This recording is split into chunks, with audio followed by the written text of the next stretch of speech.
to my Hobbies channel. இதுவரைக்கும் எங்கள் சேனலை சப்ஸ்கிரைப் பண்ணுங்க பக்கத்தில் இருக்க பெல் ஐக்கானையும் ப்ரெஸ் பண்ணுங்க. அப்போ தான் நான் போடுற வீடியோஸ் உங்களுக்கு வந்துகிட்டே இருக்கும். இன்னைக்கு நம்ம இந்த வீடியோவில் என்ன பார்க்க போகிறோம் அப்படின்னா 6th standard 3rd term English புக்கில் ஃபர்ஸ்ட் ப்ரோஸ் பார்க்க போகிறோம். டைட்டில் என்ன அப்படின்னா Who Wants the Water. இப்போ நம்ம லெசனுக்குள்ளே போகலாம். Once upon a time, on the outskirts of a dusty little village, a tiny bird searched for a little place to lay her eggs.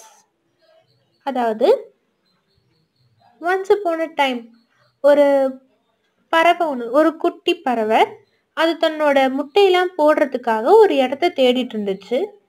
இந்த சென்டென்ஸில் outskirts அப்படின்னு இருக்கு.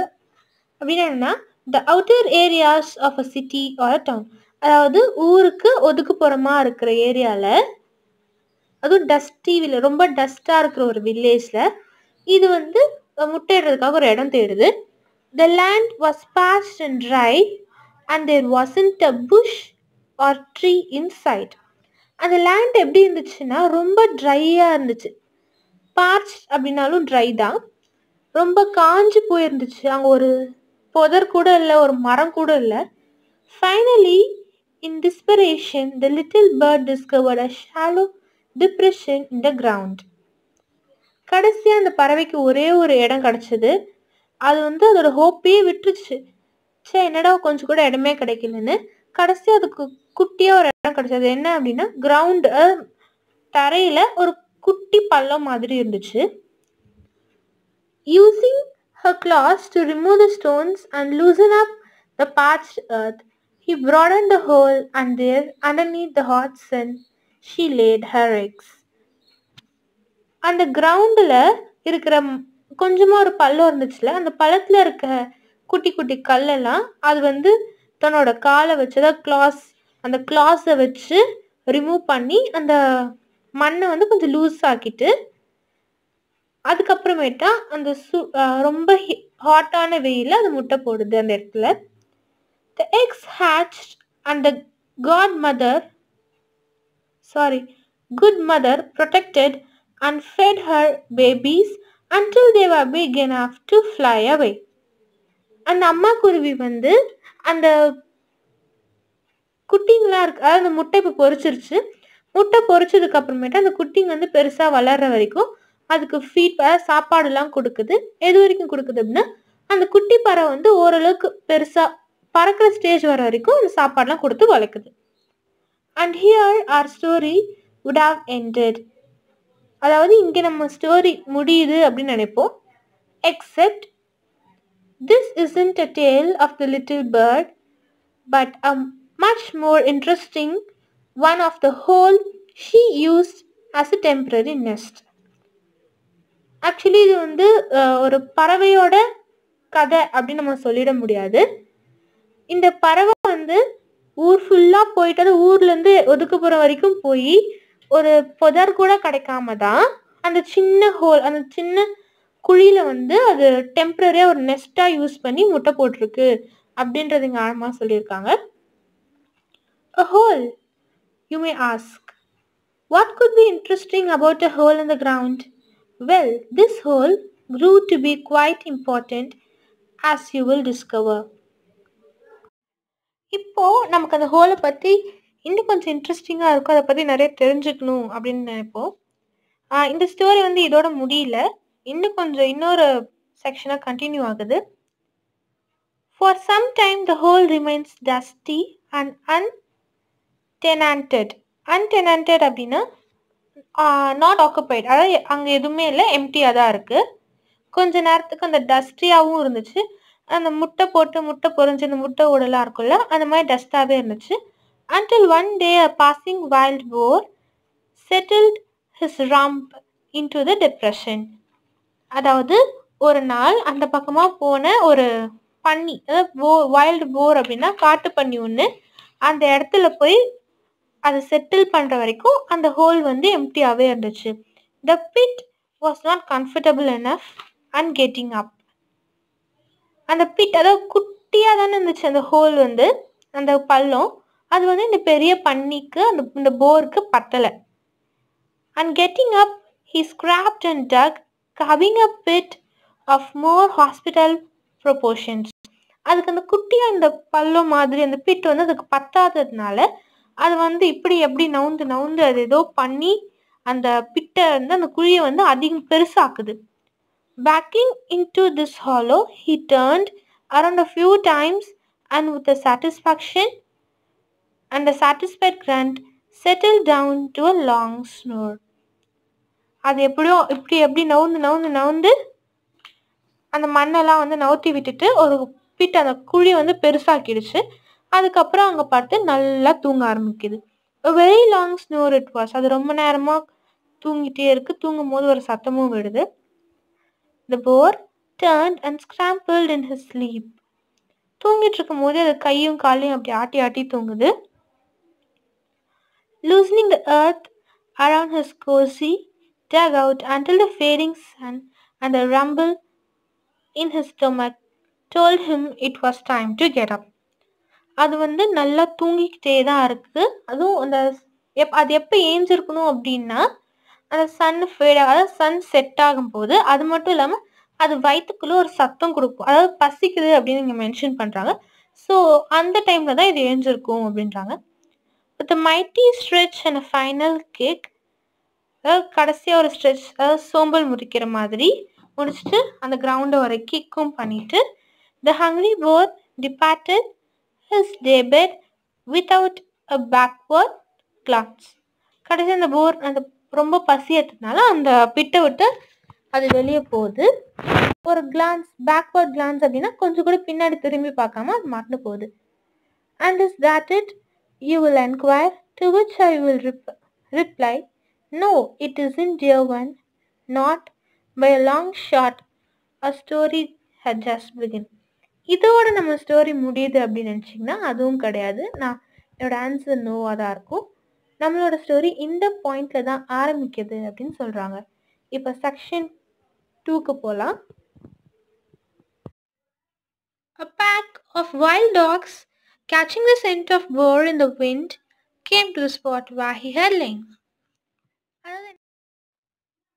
இதில் என்ன சொல்கிறாங்க அப்படின்னா, ஒரு காட்டு நாயோட கூட்டம் வந்து இந்த போர் அதாவது இந்த பன்னி இருக்குல்ல அதோட ஸ்மெல்லை மோந்துட்டு அந்த பன்னி படுத்த இடத்துக்கு வருது. அந்த இடத்த அந்த பிட்டு இருக்குல்ல அந்த பிட்டை ஸ்மெல் பண்ணி பார்க்குது. They sniffed the circle that was rich with the smell of the animal. நான் சொன்னது தான் அந்த சர்க்கிள் இருக்கு அந்த பிட் சர்க்கிள் அந்த ஹோல் அதை வந்து நல்லா ஸ்மெல் பண்ணி பார்க்குது. அந்த அனிமலோட ஸ்மெல் அதாவது போரோட ஸ்மெல் அங்கே தெரியுது அந்த டவுட்டுன்றதுனால அந்த நாய்ங்கெல்லாம் அந்த காட்டு நாயெல்லாம் சேர்ந்து அதே ஸ்மெல் பண்ணி பார்க்குது. They whined and snarled and dug at the smell as if digging the elusive boar himself out of the ground. அந்த நாய்ங்க எல்லாம் சேர்ந்து என்ன பண்ணுதுங்க அப்படின்னா ஊளையிடுது. அது மட்டும் இல்லாமல் ரொம்ப ஹை பிச்டு நாய்ஸில் கத்துது. கத்திக்கிட்டே என்ன பண்ணுதுங்கன்னா நோண்டுதுங்க, அந்த மண்ணை நோண்டுதுங்க. நோண்டி அந்த ஸ்மெல்லு வருது, அந்த பன்னியோட ஸ்மெல் அந்த மண்ணில் இருக்குல்ல, அதனால உள்ள பன்னி இருக்குமோ அப்படின்ற ஒரு தாட்டில் ஏதோ பண்ணியே நோண்டி பண்ணி வெளியே வருது, போர் வெளியே வரப்போகுது அப்படின்ற தாட்டில் நோண்டிக்கிட்டே இருக்குங்க. Finally, realizing that there was no dinner to be found there, they departed, their noses untailed high in the air. நோண்டி கடைசியில் இன்னைக்கு நைட்டுக்கு சாப்பாடு நமக்கு இந்த இடத்துல எதுவுமே கிடைக்காது போலக்கு அப்படின்னு சொல்லிட்டு அதுங்கெல்லாம் கிளம்புதுங்க. அப்போ வந்து அவங்களோட நோஸும் டெய்லும் ஸ்ட்ரைட்டாக மேலே ஏரை பார்த்து நிற்கிறது ரொம்ப சென்சிட்டிவாக இருக்குது அப்படின்னு சொல்கிறாங்க. And in doing so, they left the hole a little bigger and wider than they found it. First என்னாச்சு அப்படின்னா ஒரு குட்டி பிட்டு இருந்துச்சா, அதில் வந்து பேர்டு முட்டை போட்டுச்சு. நெக்ஸ்ட்டு அதே கொஞ்சம் பெருசாக்கி அந்த பிக்கு வந்து படுத்துச்சு. இப்போ அந்த பிட்டை வந்து இன்னும் கொஞ்சம் பெருசாக்கிட்டு இந்த நாய்ங்களாம் போயிடுச்சுங்க. And then what happened you last? இதுக்கப்புறம் என்ன நடந்துச்சு அப்படின்னு நீங்கள் கேட்பீங்க. Do other animals come along too? They do indeed, my child. மற்ற அனிமல்ஸ் இந்த இடத்துக்கு வந்துச்சா, இதுக்கப்புறம் என்ன நடந்துச்சு அப்படின்னு நம்ம எல்லாருமே ஈகராக இருப்போம். I told you the whole had a story to tell. அதாவது என்ன சொல்றாங்கன்னா, அந்த ஹோலுக்கு ஒரு கதை இருக்கு. அந்த ஹோல் ஏதோ கதை சொல்ல வருது அப்படின்னு சொல்றாங்க. Not long after the rain comes, it poured and poured, and only those of us who have seen the monsoons will know what that means. மழை பெஞ்சு கொஞ்ச நேரத்திலே வந்து ரொம்ப அப்படியே மழை தாரையா ஊத்துதுன்னு சொல்லுவாங்கல்ல, அந்த மாதிரி நிறைய மழை கொட்ட ஆரம்பிச்சிச்சு. இன்னொன்னு என்ன சொல்ல வராங்கன்னா, மான்சூன்ஸ பார்த்தவங்க மழை காலத்துலலாம் பார்த்தவங்களுக்கு தான் இதோட ஒரிஜினல் மீனிங் புரியும் அப்படின்னு சொல்றாங்க. It rained without stopping for 3 days and 3 nights, and the dry earth soaked up the moisture as a hungry puppy laps up eggs. அந்த மழை ஸ்டார்ட் ஆச்சுல்ல, அந்த மழை வந்து பெஞ்சுக்கிட்டே இருக்கு ஸ்டாப் ஆகாம. எத்தனை நாளைக்கு? 3 நாளைக்கு, 3 days 3 நைட்ஸ்க்கு நிக்காம பெஞ்சுட்டே இருக்கு. ஆல்ரெடி இந்த கிரவுண்ட் எப்படி இருந்துச்சுன்னா ரொம்ப ட்ரையா இருந்துச்சுல. இப்ப மழை வர வர அது வந்து அந்த தண்ணி உள்ள இழுத்துக்கிட்டே இருக்கு. அது இழுக்கிறது வந்து எப்படி இருக்குன்னா, ஒரு ரொம்ப பசியான குட்டி பப்பி எப்படி பால் குடிக்குமோ அந்த மாதிரி இருக்கு அப்படின்னு சொல்றாங்க.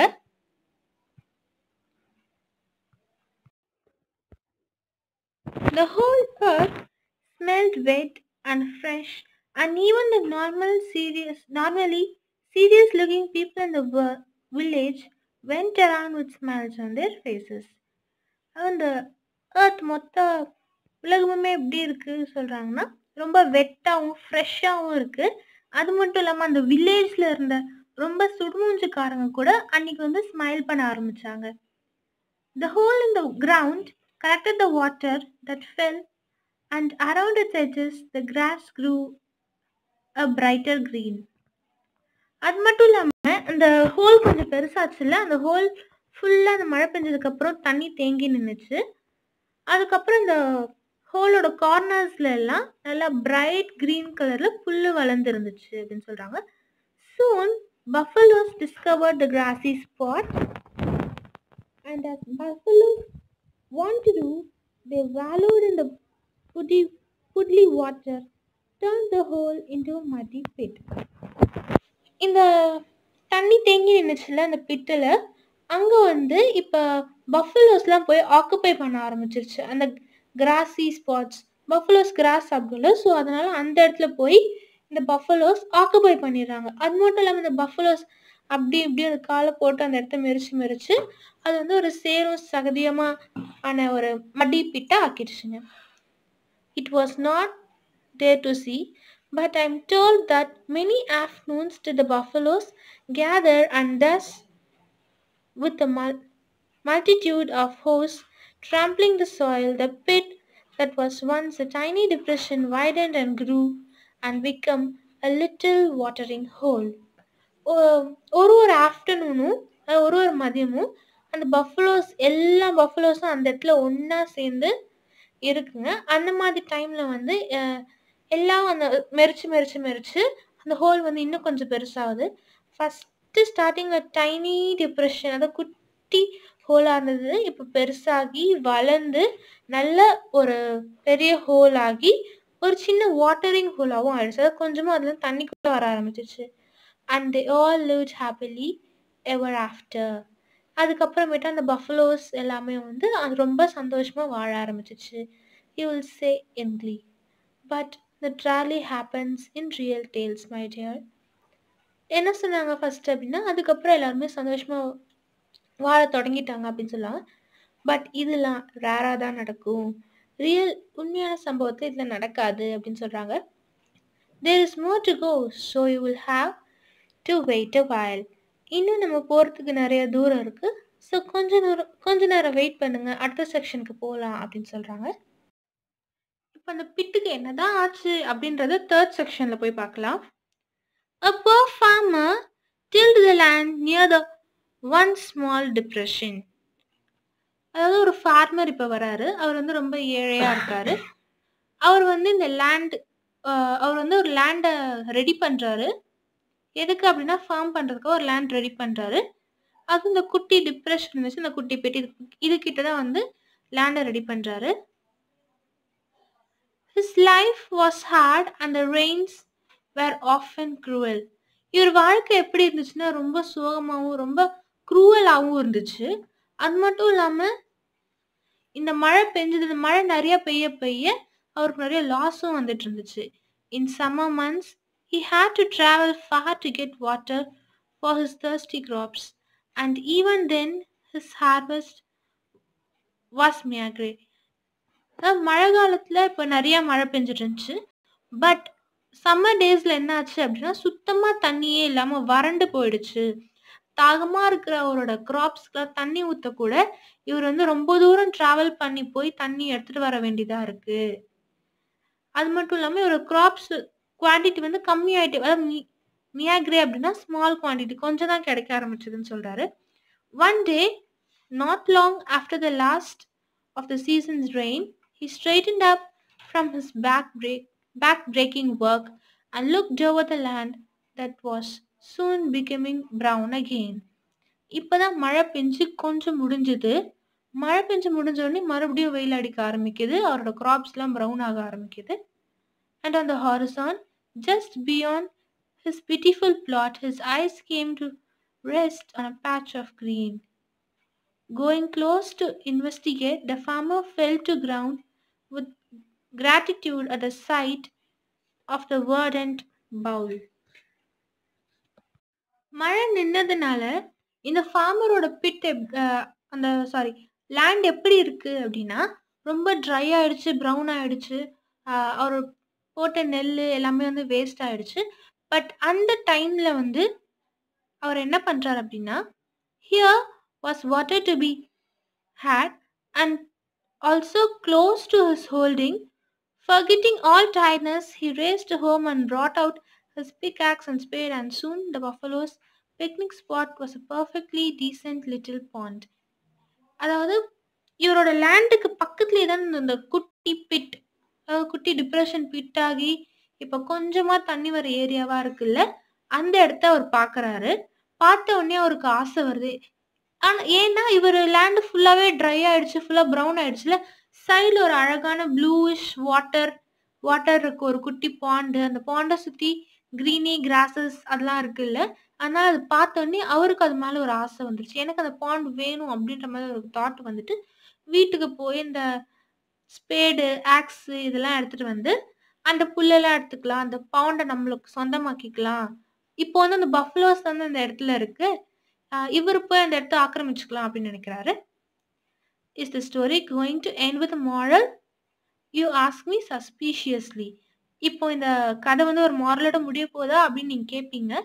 No little one, but there is something to learn from everything we see and hear. இந்த ஸ்டோரி இதோட முடிய போறது இல்லை. நம்ம எல்லாத்துலேயுமே ஏதோ ஒரு விஷயம் கற்றுக்குவோம் அப்படின்னு சொல்றாங்க. So hush while I come to end of the tale. இப்போ வந்து நம்ம இந்த டேல் அதாவது ஸ்டோரியோட ஓரளவுக்கு எண்டுக்கு வந்துட்டோம் அப்படின்னு சொல்றாங்க. So happy was the farmer that he told his wife to summon the village priest to bless their fortune. இவர் வந்து சந்தோஷத்தை அந்த பாண்டை நமக்கு கிடைக்க போகுது அப்படின்ற சந்தோஷத்துல வீட்டுல போய் சொல்றாரு அவங்க ஒய்ஃப் கிட்ட. I do not need to tell you how soon news travel in a little village, and so it was quite a crowd that gathered by the side of the pond to see the priest furrow his brow and chant seriously something that nobody ever understands. இந்த poor farmer வந்து wife கிட்ட சொன்னதுக்கு அப்புறமேட்டா priest அதாவது ஒரு சாமியாரை கூப்பிடுறாங்க. அந்த ப்ரீஸ்ட்டை கூப்பிட்டு எனக்கு இந்த லேண்டு கிடைக்கணும், எனக்கு எல்லா செல்வமும் கிடைக்கணும் அப்படின்ற மாதிரி அந்த ப்ரீஸ்ட்டை இந்த புவர் ஃபார்மரை பிளெஸ் பண்ண சொல்றாங்க. Just then the richest farmer in the village pushed his way to the front of the group. இப்போ அந்த பாண்டை சுத்தி ஒரு குரூப் இருக்கு, நிறைய பேர் நிக்கிறாங்க. அந்த நேரத்துல ஒரு பணக்கார ஃபார்மர் வந்து அந்த இடத்துக்கு வராரு. He was always upset when things took place that he was not invited to. இவர் எப்பயுமே வந்து தன்னை எதுக்குமே ஒரு ஃபங்க்ஷனுக்கோ இல்லை ஏதாவது இன்சிடென்ட்க்கோ கூப்பிடல அப்படின்னா ரொம்ப upset ஆயிடுவாரு. Looking at the farmer and the place it found, a slow smile of contentment seized his face. அந்த பாண்டையும் அந்த ஏழையான ஃபார்மரையும் பார்த்தோன்னே இவருக்கு அவர் மூஞ்சில சின்ன சிரிப்பு வந்துச்சு. "I see you have come to bless my pond," he said to priest. அவர் அந்த ப்ரீஸ்ட்டை பார்த்து, அதாவது அந்த ரிச் ஃபார்மர் இருக்கார்ல, அவர் ப்ரீஸ்ட்டை பார்த்து என்ன சொல்றாரு அப்படின்னா, "நீங்க வந்து என்னோட பாண்டை பிளெஸ் பண்றதுக்காக வந்திருக்கீங்க அப்படின்னு எனக்கு தெரியும்" அப்படின்னு ரிச் ஃபார்மர் சொல்றாரு. "Your pond?" Stunned the poor farmer. என்னது, உன்னோட பாண்டா, உன்னோட இடமா அப்படின்ட்டு இந்த புவர் ஃபார்மர் வந்து கேட்குறாரு. ரொம்ப கோவத்தோட கேட்குறாரு. "Why yes smoothly all the rich one." ஆமா, என்னோடதான் அப்படின்னு இந்த ரிச் ஃபார்மர் சொல்றாரு. "Your patch surely ends just there. This land is all mine." உன்னோட நிலம் வந்து அதோட முடிஞ்சிருது. இது வந்து என் நிலத்தை சேரும். என் நிலத்தோட லிமிட் தான் இது. அதனால இந்த பாண்ட் வந்து என்னது அப்படின்னு சொல்றாங்க. And saying this, he crossed his arms and planted his feet 4 square on the ground. அது மட்டும் இதை சொல்லிக்கிட்டு அந்த புவர் ஃபார்மர் என்ன பண்றாருன்னா 4 ஸ்கொயர் ஃபீட் அளவுக்கு அந்த கிரவுண்டில் தாண்டி நிற்கிறாரு. அதாவது அவரோட நிலம் அப்படின்னு சொல்றதுக்காக. As the rich farmer and the poor one looked at each other, the buffaloes, the dogs, the boar, and yes, even the little bird stopped by to see. இந்த 2 ஃபார்மரும் ஒருத்தர் பார்த்துக்கிறாங்க. இவங்க 2 பேர் மட்டும் கிடையாது. அதுக்கு முன்னாடி வந்த பஃபலோ, அதுக்கு முன்னாடி டாக், அதுக்கு முன்னாடி போர், அதாவது பன்னி, அதுக்கு முன்னாடி இந்த சின்ன பேர்டு கூட அங்கே என்ன நடக்குது அப்படின்றத பார்க்கறதுக்காக நின்றுடுச்சு. They all stood around the little well of blue. அந்த ப்ளூஷான அழகான பாண்டை சுற்றி இவங்க எல்லாரும், அதாவது இதுக்கு முன்னாடி அந்த பாண்டுக்கு சம்மந்தப்பட்ட எல்லாரும் நிற்கிறாங்க. Small and big came a similar thought. சின்னவங்களோ பெரியவங்களோ எல்லாருக்கும் ஒரே ஒரு தாட் தான் இருந்துச்சு. Surely I had something to do with this. இந்த பாண்டுக்கும் எனக்கு ஏதோ சம்மந்தம் இருக்குது. நான் இது வந்து இது எனக்கு தான், நான் இதை வச்சு எதாவது பண்ணணும் அப்படின்ற தாட்டு எல்லாருக்குமே இருந்துச்சு. And so I end with a question to say, my beloved friends. இந்த கொஷின் வந்து நமக்கு கேட்குற மாதிரி இருக்கு. ஒரு கொஷினை கேட்டு போயிட்டு வந்து எண்ட் பண்ணுறாரு. சாரி, ஆத்தர் எண்ட் பண்ணுறாரு. Who owns the water? Not a moral, just a thought, a germ of an idea to dig and make bigger. இங்கே வந்து ஒரு ட்விஸ்டோட நமக்கு இந்த ஸ்டோரி முடியுது. இந்த ஸ்டோரியை வந்து ஒரு மாரல் சொல்லிலாம் முடிக்கல, ஒரு கொஷின் கேட்டு முடிக்கிறாங்க. Who owns the water? அங்கே இருக்கிற தண்ணி, இந்த பாண்டில் இருக்க தண்ணி யாருக்கு? அதாவது இந்த பேர்டுக்கா இருக்கலாம், இல்லை அதுக்கப்புறம் இந்த பன்னி, இல்லை அதுக்கப்புறம் இந்த டாக், பஃபலோ, இல்லை இந்த 2 ஃபார்மர்ஸில் யாருக்கு? இந்த ஐடியாவை திங்க் பண்ணி பெருசாக்கி ஒரு சொல்யூஷன் கண்டுபிடிங்க அப்படின்னு இந்த ஸ்டோரியை வந்து நமக்கு ஒரு ட்விஸ்ட், அதாவது ஒரு கொஷின் வச்சு முடிக்கிறாங்க. இந்த வீடியோ பிடிச்சிருந்தா லைக் பண்ணுங்க, கமெண்ட் பண்ணுங்க, ஷேர் பண்ணுங்க. மை ஹாபிஸ் சேனலுக்கு சப்ஸ்கிரைப்